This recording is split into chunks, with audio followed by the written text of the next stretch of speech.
মুহূর্তের সাক্ষী থাকবেন।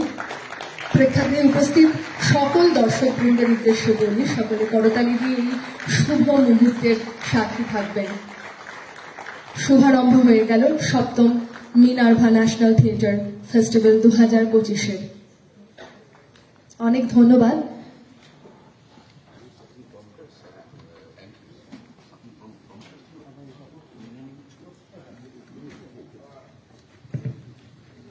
রেপার্টরি শব্দটার বাংলা আমরা করেছি নাট্যচর্চা, কিন্তু রেপার্টরির মধ্যে একটা স্পষ্টত একটা অর্থনীতির যোগ আছে। অর্থাৎ এটা একটা চলমান নাট্যচর্চা কেন্দ্র, যার প্রতি মাসে একটা খোরাকি দরকার হয়।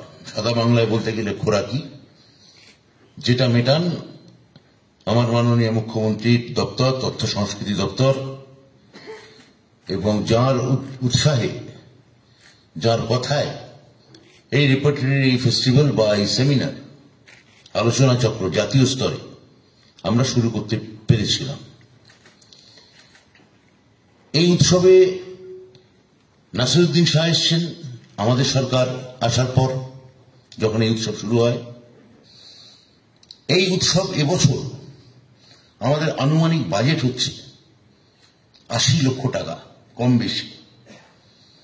তার মানে মমতা বন্দ্যোপাধ্যায় শুধুমাত্র উৎসবের পেছনে, নাট্য উৎসবের পেছনে, থিয়েটারে যাতে প্রমোশন হয়, সারা ভারতবর্ষের থিয়েটারের বুকে একটা সুন্দর করে একটা থালায় পরিবেশন করে আমরা যাতে কলকাতার দর্শকদের কাছে নিয়ে আসতে পারি, প্রায় 6 কোটি টাকা শুধুমাত্র উৎসবের জন্য এই সরকার শ্রীমতী মমতা বন্দ্যোপাধ্যায় ব্যয় করেছে। এছাড়া সেমিনার হয়েছে, জাতীয় স্তরের সেমিনারে কে বলতে আসেননি? অমল পালেকার থেকে শুরু করে সীমা বিশ্বাস, এরা প্রত্যেকে এখানে এসে তাদের থিয়েটার ভাবনা নিয়ে কথা বলে গেছেন।